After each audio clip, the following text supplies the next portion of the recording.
आराम। हाँ ठीक है बेटा, चलो तो शुरू करते हैं आज की क्लास। रेक्टिफिकेशन हमने लास्ट क्लास में डिस्कस किया था। पहले मुझे बताओ, लास्ट क्लास में जितना डिस्कस किया उससे रिलेटेड कोई डाउट अभी? तो अगर डाउट है तो please raise your hand, otherwise give me a thumbs up. Last time हमने जो रेक्टिफिकेशन किया था, एक तरह से बेसिक उसका कॉन्सेप्ट समझा था कि रेक्टिफिकेशन हम कर क्यों रहे हैं। और मैंने एक सवाल पूछा था, फिर उस सवाल पे आएंगे। जब लास्ट क्लास खत्म हुई थी तो मैंने एक सवाल आपसे पूछा था, फिर उस सवाल पे आएंगे कि वो सवाल क्या था।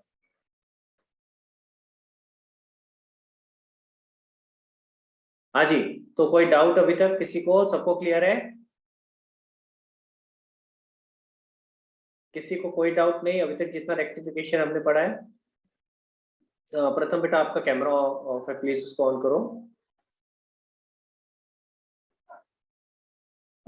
ओके। तो मैंने लास्ट क्लास में एक सवाल पूछा था। सॉरी। लास्ट क्लास में मैंने एक सवाल आपसे पूछा था कि जब हम रेक्टिफिकेशन की बात कर रहे हैं तो रेक्टिफिकेशन के लिए हम एक एंट्री पास कर रहे हैं।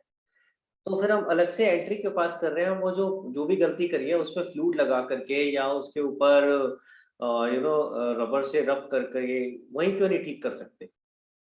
तो किसी के पास आंसर भाई पता किया किसी ने? हाँ जी। कौन जवाब देगा इसका? Raise your hand guys. कौन जवाब देगा? आरव पता किया नहीं किया? आवाज नहीं आ रही बेटा तेरी। आरव तेरी आवाज नहीं आ रही बेटा।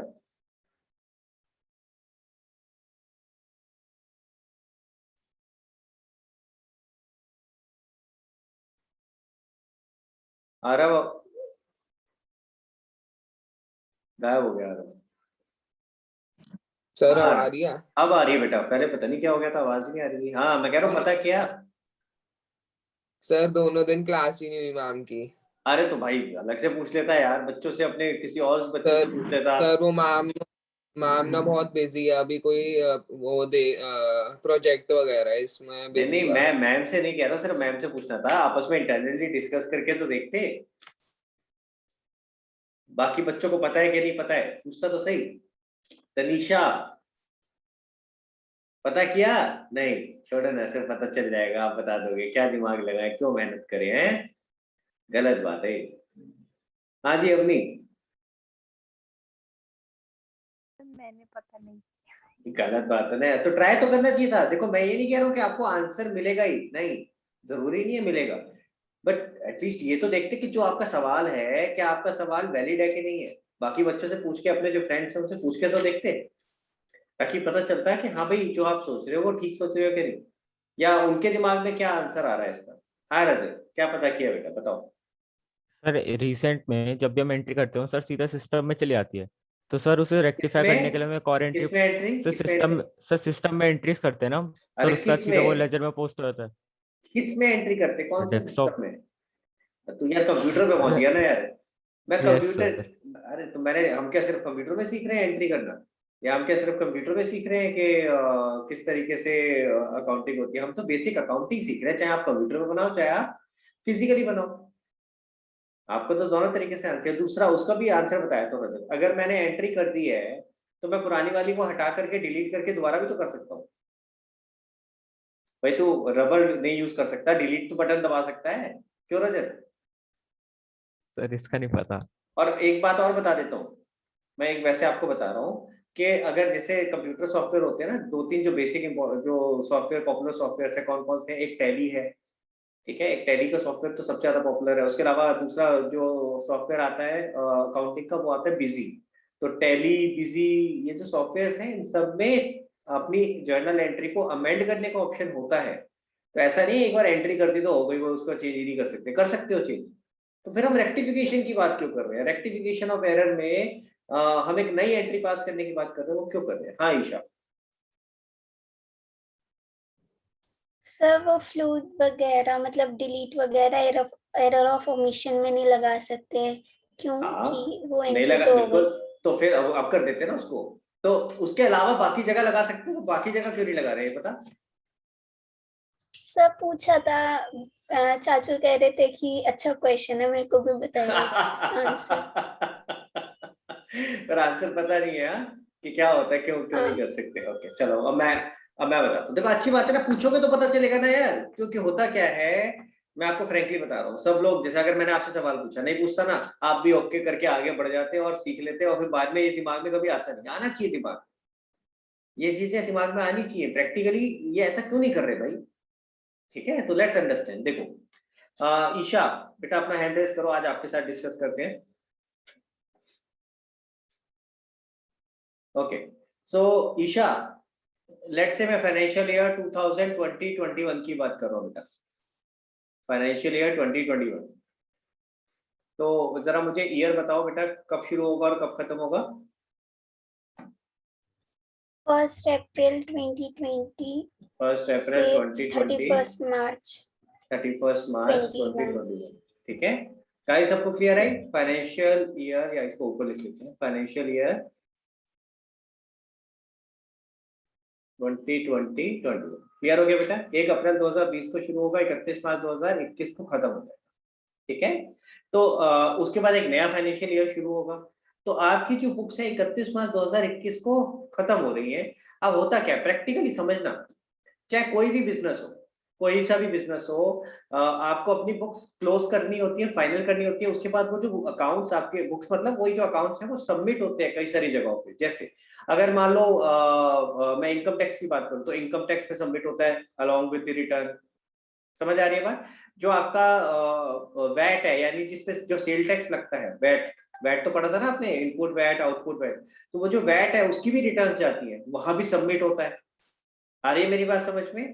क्लियर? तो ये सारी जो आपके अकाउंट्स हैं उसकी फिगर्स, ये अलग अलग डिपार्टमेंट में, अलग अलग अथॉरिटीज में सबमिट होती है। क्लियर? तो आपको अपनी ये फिगर्स फाइनल करनी पड़ती है कि हाँ भाई मेरी 31 मार्च की तक की जो फिगर्स है, ये 1 अप्रैल से लेके 31 मार्च की, वो मेरी ये फिगर्स है। क्लियर? तो मैं ये नहीं कह रहा 31 मार्च को ही फाइनल हो जाती है, तो देयर इज सम टाइम। तो रिटर्न ऐसा नहीं होता कि कोई भी इनकम टैक्स की रिटर्न या वैट की रिटर्न 31 मार्च को हो रही होती है, उसके बाद में हो रही है, कुछ 1-2 महीने, 4-3 महीने बाद, कुछ टाइम बाद हो रही होती है। ठीक है, तो you get this much time to finalise your returns, और sorry to finalise your accounts. समझ आ रहा है? क्लियर है? तो जो आपको टैक्स रिटर्न्स वगैरह फाइल करनी होती है, उसके लिए आपको ये अपनी जो अकाउंट्स है वो भी फाइनलाइज करना पड़ता है। पहले उसको फाइनलाइज करना पड़ता है, उसके बेसिस पे आप टैक्सेस जमा कराते हो, उसके बेसिस पे आप टैक्स रिटर्न में इंफॉर्मेशन फाइल करते हो। क्लियर हुआ? यहां तक समझ आई बात? ठीक है, अब होगा क्या बेटा? अब आप सोचो, मान लो 31 मार्च आ गई, 31 मार्च के बाद आपके पास जो ड्यू डेट थी इनकम टैक्स की रिटर्न फाइल करने की या फिर वैट की रिटर्न फाइल करने की, वो भी आ गई। अब आपके पास जो फिगर्स थी अकाउंट्स में, आपने उसके हिसाब से वो रिटर्न भर दी, और बाद में रियलाइज हुआ, ध्यान से सोचना मेरी बात, और बाद में रियलाइज हुआ अरे यार इसमें तो एक गलती हो गई है। आ रही मेरी बात समझ में? ठीक है, हमें रियलाइज हुआ बाद में, अरे यार इसमें तो एक Yes. गलती हो गई है। तो क्या करें? अब पीछे जाके अगर फ्लूट लगा दिया तो सारी रिटर्न हिल जाएंगी हमारी। जितनी भी रिटर्न उस अकाउंट्स के बेसिस पे फाइल करी है, उसमें सारी अकाउंट्स की जो इन्फॉर्मेशन गई है वो सारी मिसमैच हो जाएगी। तो you can not go back. समझ में आ रहा है क्यों? रीजन क्या है? You can not go back and amend your earlier years data. आप पुराने सालों का डेटा जाकर के इस तरीके से फिर चेंज नहीं कर सकते, क्योंकि आप उसके बेसिस पे ऑलरेडी वो इन्फॉर्मेशन आगे अलग अलग रिटर्न्स में अलग अलग जगहों पे आप पास ऑन कर चुके हैं। क्लियर? तो इसीलिए जब हमें कोई, अब ये थोड़ी ना है अच्छा जी अब तो हमने फाइल कर दिया, अब हम करेक्ट भी नहीं कर सकते। नहीं, करेक्ट कर सकते हैं। करेक्ट कैसे करते हैं? इसीलिए हम bye way of a journal entry in this subsequent year. मान लो मुझे यहाँ पे जाकर के, फॉर एग्जाम्पल मान लेते हैं मुझे लेते हैं लेट से 1 अक्टूबर 2021 में जाकर के पता चला कि जो फाइनेंशियल ईयर 2020-21 था उसमें कुछ गलती हो गई है। ठीक है, तो इस डेट पे जाके पता चला 1 अक्टूबर 2021 को जाकर। अब उससे पहले मेरी टैक्स की रिटर्न्स फाइल हो चुकी हैं, और भी जगह ये अलग अलग मेरा अकाउंट्स का डेटा जा चुका है। तो मैं क्या कहूंगा? मैं कहूंगा देखो भाई मैं पीछे जाके तो उसको करेक्शन कर नहीं सकता, क्योंकि सारा डेटा मिसमैच हो जाएगा फिर, है ना? तो मैं क्या करूं? छोड़ दूं कि नहीं जी गलती हो गई अब तो छोड़ो, मिट्टी डालो आगे बढ़ो। नहीं, ऐसे नहीं हो सकता। गलती को ठीक तो करना पड़ेगा ना, इफेक्ट तो ठीक करना पड़ेगा। लेकिन वो इफेक्ट कब करूंगा मैं? 1 अक्टूबर 2021 को ठीक करूंगा, जब मुझे पता चला। तो मैं यहाँ पे कैसे करूंगा? यहाँ पे मैं एक रेक्टिफिकेशन एंट्री पास करूंगा। समझ आया? तो मैं यहाँ एक, अब मैं पुराना तो चेंज नहीं कर सकता, पर मैं यहाँ पे तो कुछ एंट्री पास कर सकता हूँ ना। तो मैं यहाँ एक नई एंट्री पास करूंगा, जिससे वो जो पुरानी गलती हुई है उसका इफेक्ट खत्म हो जाए। वो जो हमारा गलत इफेक्ट आ रहा है वो नलीफाई हो जाए और पोजीशन ऐसी आ जाए एज इफ अगर हमने कोई गलती नहीं करी होती तो क्या पोजीशन हो। समझ आ रही है मेरी बात? क्लियर हुआ गाइस? ठीक है, तो एक रीजन समझ में आया ये क्या कि भाई आपको जो अकाउंट्स की फिगर्स है वो फ्रीज करनी पड़ती हैं। On the basis of those figures आपको कई सारी रिटर्न्स फाइल करनी होती हैं। तो अगर आपने वो कर दी है और उसके बाद अगर आप चेंज करना चाहो तो नहीं कर सकते भाई, सारा मिसमैच हो जाएगा। तो आपको जब पता चल रहा है आप उस समय आप करेक्ट कर सकते हो। अब वो कैसे करोगे? Bye way of a journal entry. Clear हुआ? पहले यहाँ तक बताओ गाइस, कोई डाउट किसी को? प्लीज रेज योर हैंड अगर किसी को डाउट है, नहीं तो give me a thumbs up. हाँ निशा पूछो बेटा, आना चाहिए डाउट, मैं वेट कर रहा हूँ, पूछो। जैसे कि आपने बोला कि हम अलग अलग जगह सबमिट कर देते हैं तो वहाँ हमारा गलत जाता है। गलत जाते नहीं बेटा, उस समय तो हमें जो पता था इन्फॉर्मेशन उसी के हिसाब से किया ना मैंने। भाई मेरी जो फिगर्स फाइनल हो गई, मैं पहले एक टाइम जब हमने फाइनल करी होगी ना फिगर्स तब भी हमने सारा चेक किया होगा। अगर तब तक नहीं पता चली कोई गलती तो फिर क्या कर सकते थे? उसके बेसिस पे फाइल कर दिया। समझ आ रहा है? अब जो भी करेक्शन होगा वो अगले साल में कंसीडर हो जाएगा। तो जो नेक्स्ट ईयर होगा जब आप 21 22 बनाओगे उसमें सारा कंसीडर हो जाएगा। क्लियर? समझ में आई मेरी बात? मतलब वो नेक्स्ट ईयर के फाइनेंशियल ईयर नेक्स्ट में ईयर आ के, जाएगा। हाँ नेक्स्ट ईयर की जो फाइनेंशियल ईयर, जो नेक्स्ट फाइनेंशियल ईयर होगा उसमें उसका इफेक्ट कंसीडर हो जाएगा। पर ओवरऑल अगर समझो तो ओवरऑल जो भी चीज की गलती थी वो करेक्ट तो हो जाएगी।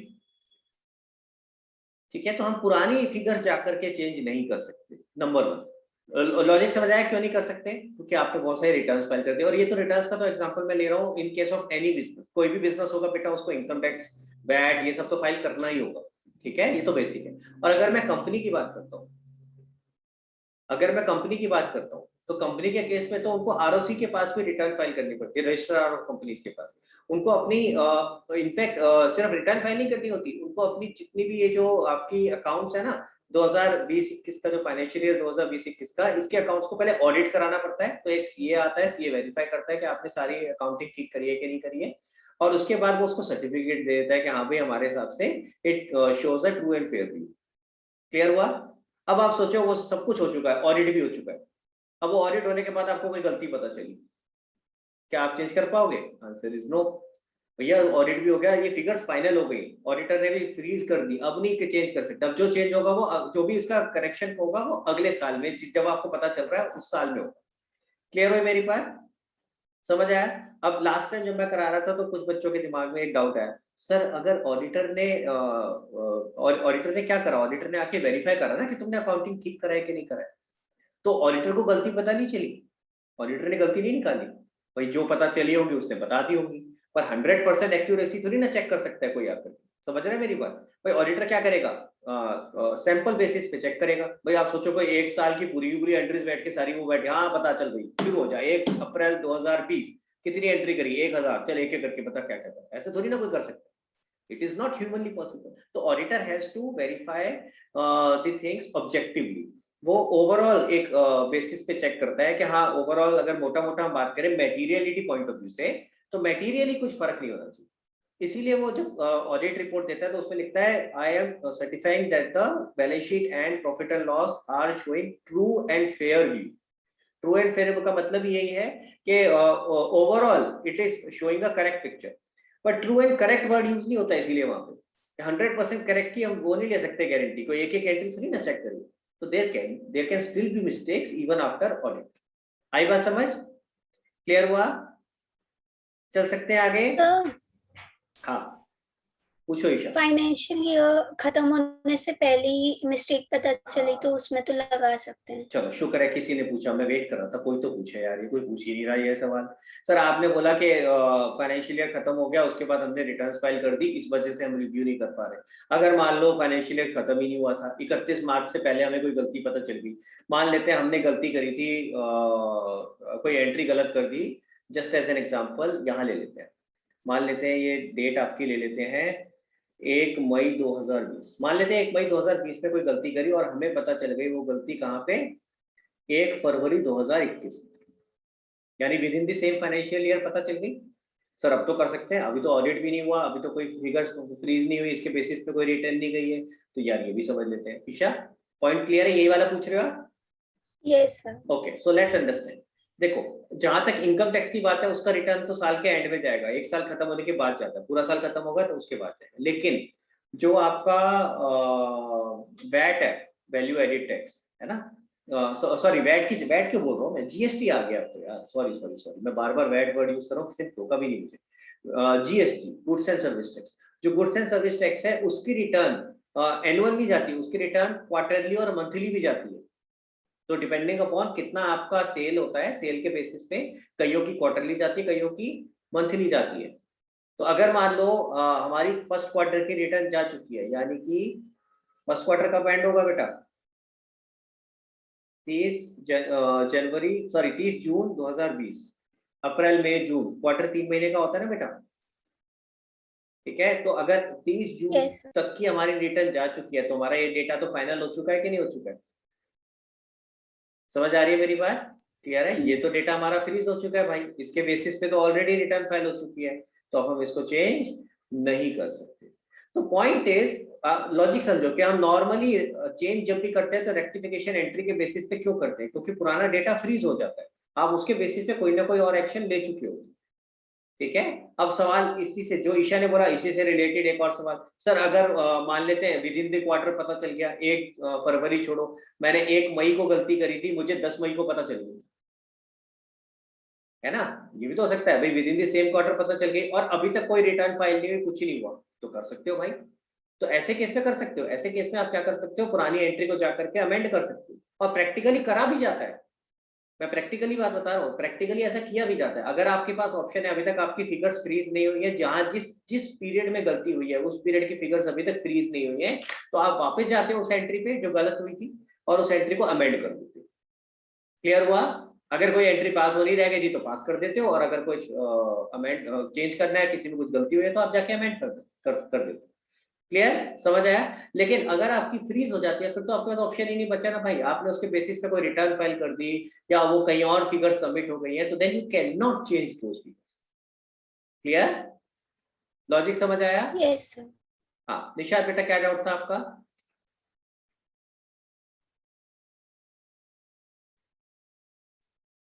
सर ये जो आपने बोला था कि 3 मंथ्स के जैसे 1 अप्रैल से 30 जून को अगर हमारा जैसे सबमिट हो चुका है तो उसके वो हम उसका रेक्टिफाई कब करेंगे फिर?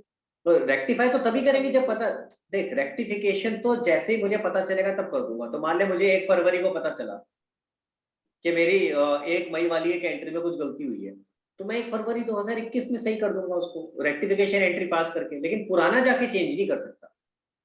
पॉइंट ये है, समझ आई मेरी बात? एक और रीजन दे देता हूँ आपको, एक और रीजन दे देता हूँ, समझो। ये तो मैं रिटर्न्स की बात कर रहा हूँ, इनकम टैक्स की रिटर्न हो गई, जीएसटी की रिटर्न हो गई। एक और एग्जांपल दे रहा हूँ, जो लिस्टेड कंपनीज होती है, लिस्टेड कंपनी कौन सी होती है, जो कंपनी स्टॉक एक्सचेंज पे लिस्टेड होती है, तो उनको क्वार्टरली अपना डेटा सारा सबमिट करना होता है सेबी के पास, stock exchange board of India. तो उनको क्वार्टरली अपने अकाउंट सबमिट करने पड़ते हैं, तो उनको तो क्वार्टरली वो सबमिट अगर कर चुके हैं, सोचो उन्होंने सेबी में सबमिट कर दिया, कुछ बाद में कहा अरे गलती हो गई भाई, सही कर दो इसको जरा पुराना जाकर, तो यार कैसे करोगे, वो तो ऑलरेडी सबमिट कर चुके हो, तो उनको नहीं छेड़ सकते आप। फिर जब पता चला गलती क्या हुई थी, उसका आपने जिस दिन पता चला उस दिन रेक्टिफिकेशन एंट्री पास करी और काम खत्म किया। क्लियर? समझ आया? तो लॉजिक समझ आया भाई, रेक्टिफिकेशन एंट्री की थ्रू हम गलती क्यों सही करते हैं, हम फ्लूइड क्यों यूज नहीं करते, या हम रबर यूज करके उसको ठीक क्यों नहीं करते। लॉजिक क्लियर हो गया? अब कोई सवाल पूछेगा Yes. तो आप जवाब दे सकते हो, और आप भी पूछ के देखा करो भाई, आप भी 2 लोगों से सवाल पूछोगे तो पता चलेगा कि हाँ, उनको भी पता चलेगा कि तुम्हें नॉलेज है, तुम्हें पता है इन चीजों के बारे में। ठीक है? तो अपने दोस्त, अभी भी मैं कह रहा हूँ, अभी भी पूछना दोस्तों से, देखिए कितने लोगों को पता है इस बारे में। हाँ निशा?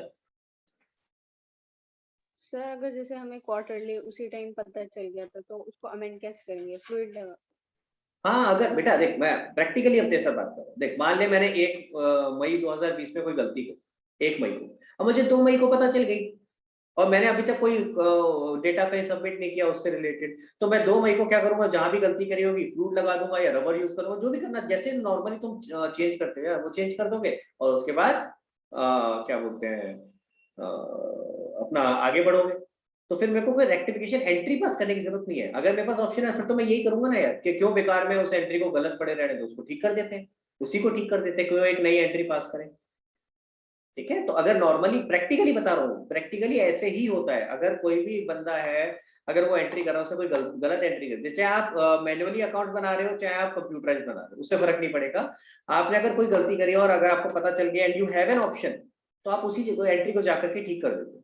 लेकिन हम रेक्टिफिकेशन जो यहाँ पे सीख रहे हैं इस चैप्टर में, हम तो कैसे करेंगे, ये मानते हुए कि हमारे पास ऑप्शन नहीं है, हम पुरानी एंट्री को जाके चेंज नहीं कर सकते। और हम रेक्टिफिकेशन कैसे करेंगे, only by way of making a new entry.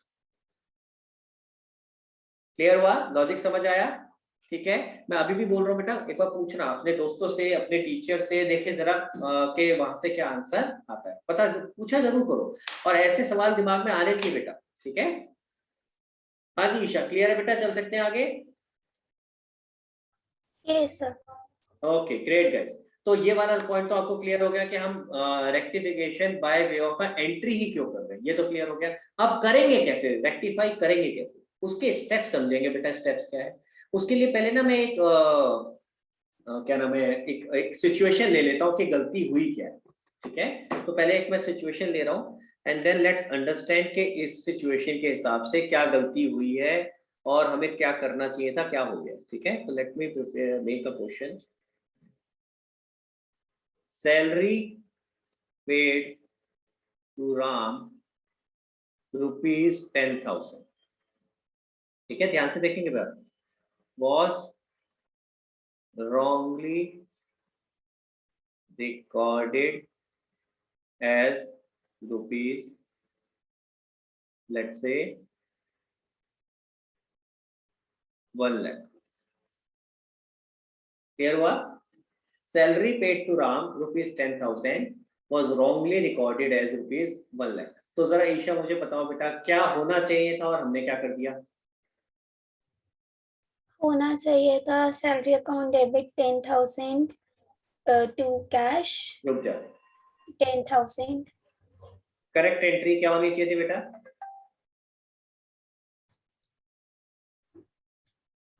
बोलो।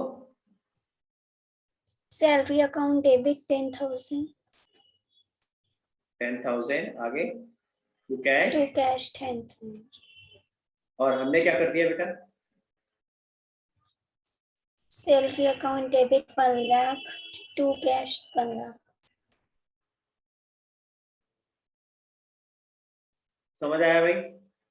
हाँ जी भाई, क्लियर हुआ सबको कि हुआ क्या है? देखो ध्यान से देखो, अब प्रॉब्लम पता है कहाँ थी? अभी मैं स्टेप्स पूरे करूंगा, अभी खत्म नहीं हुआ है। प्रॉब्लम कहाँ थी पहले वो बता दो। जैसे ही ये क्वेश्चन पढ़ा बच्चों ने, आधे बच्चे पता क्या करते हैं, अरे होना चाहिए था राम टू कैश 10,000 10,000। मेरी बात समझ आ रही है मैं क्या बोल रहा हूँ? आप पहला स्टेप ही गलत कर देते हो।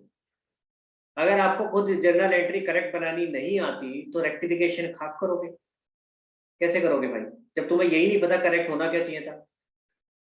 समझ आ रहा है मैं क्या बोल रहा हूँ? तो इसीलिए जर्नल एंट्री वाला चैप्टर कितना इंपॉर्टेंट था, समझ रहे हो? हर जगह यूज हो रहा है उसका जर्नल एंट्री वाले चैप्टर का। जब मैं ये बोल रहा था कि journal entry is the pillar, is the foundation of the entire accounts, तो लॉजिक उसके पीछे क्या था? यही लॉजिक था भाई कि आपको अगर जर्नल एंट्री नहीं आती ना तो आप हर जगह फंसोगे, हर जगह हर चैप्टर में अटको। तो अगर आपने यहाँ पे जो करेक्ट एंट्री है वो खुद ही गलत बना दी, तो फिर आप रेक्टिफिकेशन एंट्री कैसे ठीक बनाओगे? वो तो ऑटोमेटिकली गलत बनेगी। क्लियर है गाइस सबको? विषय समझ आई मेरी बात? ठीक है। तो सबसे पहले स्टेप क्या है, स्टेप समझो। पहला स्टेप है करेक्ट एंट्री बनाओ। होना क्या चाहिए था? Salary to cash 10,000। हो क्या गया? Salary to cash 1 lakh. हमने गलती से 10,000 की जगह 1 लाख का रिकॉर्ड कर दिया। तो अब क्या करें? अब इसके बाद अपने को बनानी है रेक्टिफिकेशन एंट्री। गाइस ध्यान से देखेंगे रेक्टिफिकेशन एंट्री कैसे बनेगी। और ये जो स्टेप समझा रहा हूँ बेटा सब में कॉमन है। ठीक है। ये जो रेक्टिफिकेशन करना सिखा रहा हूँ, जितने भी क्वेश्चंस हैं सब में इसी तरीके से रेक्टिफिकेशन होगा। तो प्लीज फोकस करना, नहीं समझ आए तो मेरे से 10 बार पूछना, लेकिन पूछना। अगर अभी समझ नहीं आया तो रेक्टिफिकेशन चैप्टर खत्म। तो प्लीज ध्यान से समझना। तो हमने क्या किया, पहले बनाया करेक्ट एंट्री, होना क्या चाहिए था, फिर बनाया रॉन्ग एंट्री, हमने कर क्या दिया। अब दोनों को कंपेयर करते हैं, देखते हैं क्या गलती करी है। तो सबसे पहले देखते हैं भाई, सैलरी अकाउंट डेबिट होना चाहिए था 10,000 से। ईशा, क्या सैलरी अकाउंट डेबिट हुआ है? Yes sir. डेबिट तो हुआ भाई, सैलरी डेबिट होना चाहिए, डेबिट हुआ, पर कितने से हुआ है? 1 lakh। 1 लाख। तो दोनों में से कॉमन काट देते हैं भाई। 10,000 काट दिया तो इधर क्या बच गया? 90,000। मेरी बात समझ आई? भाई 10,000 तो होना चाहिए था, हमने 90,000 से एक्स्ट्रा डेबिट कर दिया है कि नहीं? तो मैंने जो कॉमन था वो Yes. काट दिया, तो बच गया मेरा उधर रॉन्ग साइड पे 90,000। इसी तरीके से कैश क्रेडिट होना चाहिए था, 10,000 से क्रेडिट हुआ है क्या? Yes. हुआ है जी। तो अगेन कैश को काटा, लेकिन 1 लाख से हुआ है तो 90,000 से एक्स्ट्रा हो गया। Yes, sir. Guys are you with me? पहले यहां तक बताओ, समझ आ रहा है? थम्स अप करके बताओ बेटा, फिर आगे बढ़ो। तो स्टेप्स क्या है बेटा? एक बार जरा सब लोग पहले स्टेप्स लिख लो साथ साथ। स्टेप्स लिखो जरा। क्या है सबसे पहला स्टेप? है मेक करेक्ट एंट्री। पहला स्टेप क्या है? Make correct entry. Make correct entry. दूसरा स्टेप क्या है? Make wrong entry. Make wrong entry. पहले आपने करेक्ट एंट्री करी, क्या होनी चाहिए थी, फिर आपने रॉन्ग एंट्री करी कि क्या हो गई है। फिर थर्ड स्टेप क्या है? Compare the correct entry and the wrong entry. Compare the correct entry and the wrong entry. मैं दोबारा बता रहा हूं, पहला है make the correct entry, second है make the wrong entry, third step है compare the correct and the wrong entry. और कंपेयर वाले पॉइंट में, थर्ड पॉइंट में आप लिखोगे एलिमिनेट द कॉमन अकाउंट्स या एलिमिनेट द कॉमन पॉइंट्स। जो भी आपके कॉमन चीजें हैं, common items, eliminate the common items करो। जो कॉमन चीजें हैं उनको एलिमिनेट कर दिया, क्रॉस कर दिया, मैंने कट कर दिया ना, तो इसका मतलब एक तरह से एलिमिनेट कर दिया। ठीक है। थर्ड पॉइंट में क्या लिखा? Compare the correct and wrong entry. इसी पॉइंट में लिखा and eliminate the common items. समझ आई मेरी बात? ठीक है। अब फोर्थ पॉइंट में हम बनाएंगे रेक्टिफिकेशन एंट्री। कैसे बनाएंगे? जो भी कुछ करेक्ट एंट्री वाली साइड पे बचा है उसको तो एज इट इज लिख देंगे। जो भी कुछ करेक्ट एंट्री वाली साइड पे बचा है, पहले समझ लो फिर लिखना। समझ लो पहले, जो भी कुछ करेक्ट एंट्री वाली साइड पे बचा है उसे तो एज इट इज लिख देंगे। क्या करेक्ट एंट्री वाली साइड पे कुछ बचा है ईशा इस क्वेश्चन में? No, sir. वो तो सारा कट गया, उसमें तो कुछ बचा ही नहीं। ठीक है। तो ये वाला पॉइंट हमारा बच गया, इस क्वेश्चन में हमारा यूज नहीं हुआ। आगे एक क्वेश्चन करके दिखाऊंगा जहाँ यूज होगा। ठीक है। आगे एक सिचुएशन आएगी जहाँ यूज होगा, पर अभी फिलहाल तो यूज नहीं हुआ भाई। करेक्ट एंट्री तो पूरा कट गया। ठीक है। तो करेक्ट एंट्री वाली साइड पे अगर कुछ बच जाता है तो उसको तो एज इट इज लिख देते हैं, और रॉन्ग एंट्री वाली साइड पे अगर कुछ बच जाता है तो उसे क्रॉस करके लिखते हैं, क्रॉस। यानी रॉन्ग एंट्री साइड पे क्या बचा है ईशा? सैलरी डेबिट में बची हुई है 90,000, तो क्रॉस करके लिखेंगे तो कहाँ जाएगा? Credit. क्लियर हुआ? और कैश हमारा क्रेडिट बचा हुआ है 90,000, तो उसे क्रॉस करके लिखेंगे तो क्या आ जाएगा? Cash debit 90,000। आई बात समझ में? फिर से रिपीट कर रहा हूं, और ये पॉइंट लिख लो आप पहले। जो फोर्थ पॉइंट है वो बता रहा हूं, लिख लो। whatever is left on the correct entry side, whatever is left on the correct entry side, write it as it is in the rectification entry. Write it as it is on the rectification entry. यानी अगर correct entry side में कुछ debit में बचा होता तो उसको as it is लिख देते, उसको क्रॉस नहीं करते, एज इट इज लिख देते। ठीक है। इसी तरह कोई क्रेडिट में बचा होता तो उसे एज इट इज लिख देते। तो क्या लिखा? whatever is left in the credit entry side, write it as it is in the rectification entry. इसी पॉइंट में आगे whatever is left in the wrong entry side, whatever is left in the wrong entry side, wrong entry side में जो भी बचा है, whatever is left in the wrong entry side, cross it on the other side and write it in the rectification entry. Cross it on the other side and write it in the rectification entry. समझ आई मेरी बात? Cross it on the other side and write it in the rectification entry.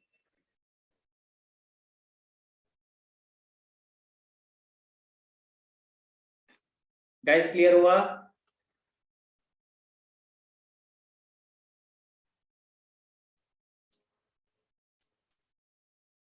सबको clear है भाई?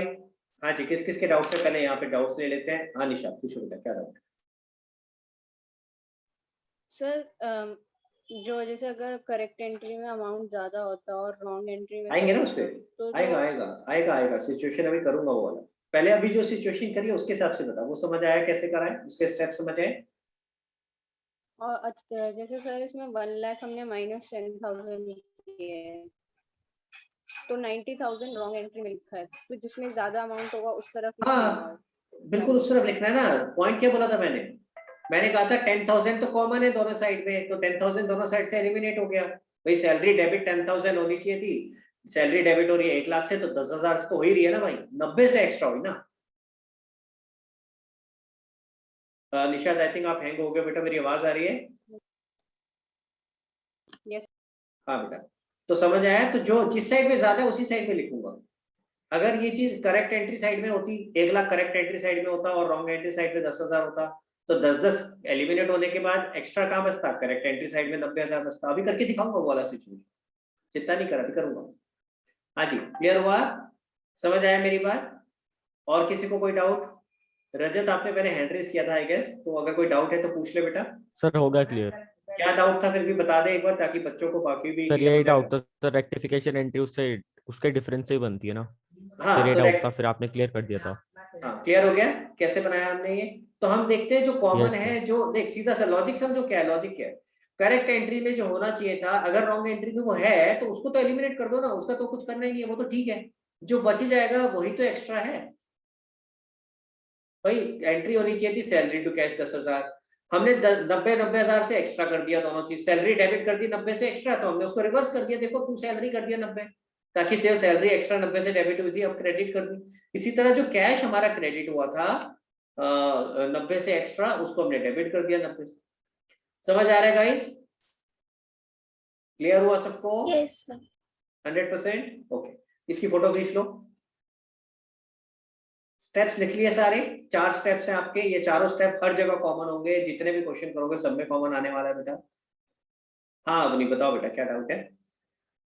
Sir ये किस type का error हुआ? हाँ बताओ किस टाइप का हुआ आपके हिसाब से? नहीं ओमिशन का हो बेटा, आप बताओ ओमिशन कैसे हुआ? Error of recording. Error of recording किस में था ये? रिकॉर्डिंग वाला एरर किस में था बेटा? वो याद नहीं। सोच कोई बात नहीं, कोशिश कर देख। पहला तो ओमिशन था, ओमिशन तो नहीं है बेटा ये। रिकॉर्डिंग वाला किस में था? सेकंड वाले में था। हाँ एरर ऑफ कमीशन था, जब रिकॉर्ड करते वक्त कुछ गलती कर दी। ठीक है, क्लियर हुआ? हाँ जी चल सकते हैं आगे। फोटो खींच ली सबने इसकी? चलो अब मैं थोड़ा सा चेंज करता हूँ इसमें।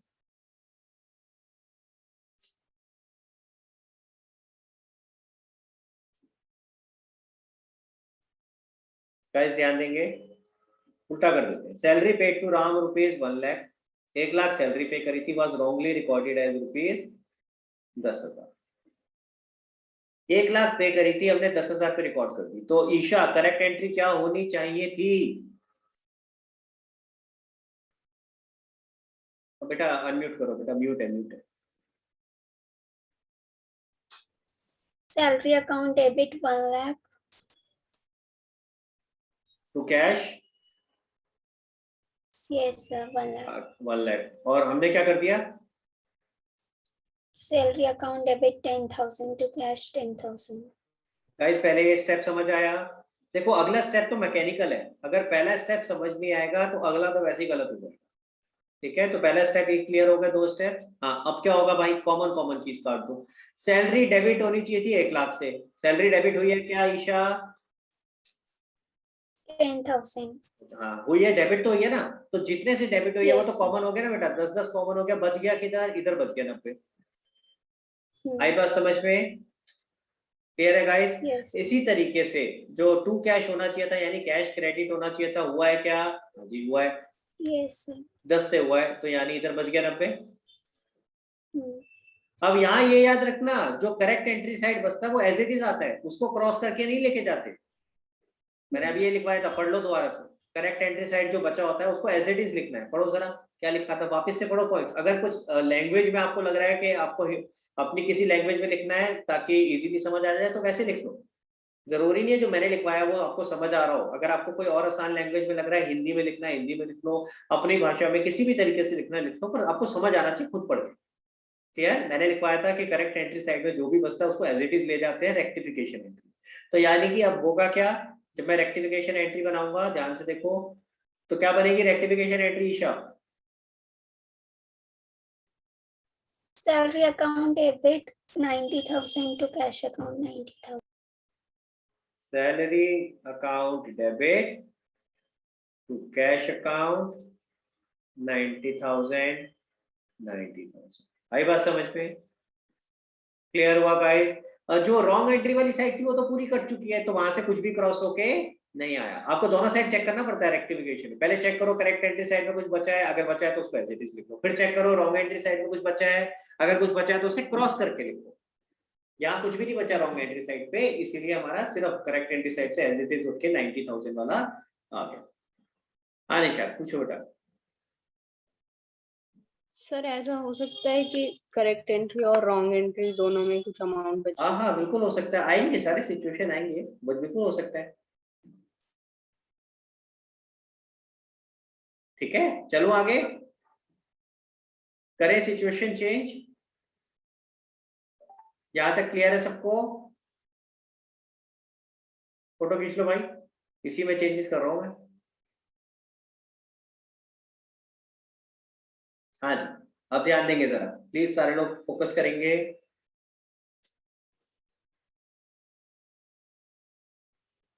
क्या करा मैंने, कौन बताएगा? ईशा ध्यान दिया तूने, क्या किया मैंने? Yes sir, posting गलत कर दी लेजर में। देखो ध्यान से देखो बेटा, क्या लिखा है? Salary paid to Ram ₹1 lakh was wrongly posted as ₹10,000। Posting के टाइम पे गलती हुई, इसका मतलब है रिकॉर्डिंग के टाइम पे गलती नहीं हुई है। रिकॉर्डिंग ठीक करिए, रिकॉर्डिंग हमने 1 लाख से करी। एंट्री क्या होनी चाहिए थी बेटा? Salary account debit 1 lakh to cash account 1 lakh. तो एंट्री ये होनी चाहिए थी, ठीक है। और हमने एंट्री क्या करी? हमने भी यही एंट्री करी, लेकिन उसके बाद जब पोस्टिंग करी तो पोस्टिंग हमने गलती से क्या कर दी? 10,000। तो उसका इफेक्ट क्या क्या होगा ईशा? कौन सा अकाउंट कितने से डेबिट या क्रेडिट हुआ होगा? सर सैलरी अकाउंट की डेबिट साइड में, नहीं एक सेकेंड, हाँ सैलरी अकाउंट की डेबिट साइड में 2 कैश और कैश अकाउंट की क्रेडिट साइड में बाय सैलरी अकाउंट। कितने अमाउंट से? 10,000। तो मेरे से ईशा कह रही है, गाइस सारे लोग ध्यान से सुनना, मैं पूछूंगा आपसे सवाल, ठीक है? तो मेरे से ईशा कह रही है कि गाइस मेरी आवाज आ रही है? Guys can you hear me?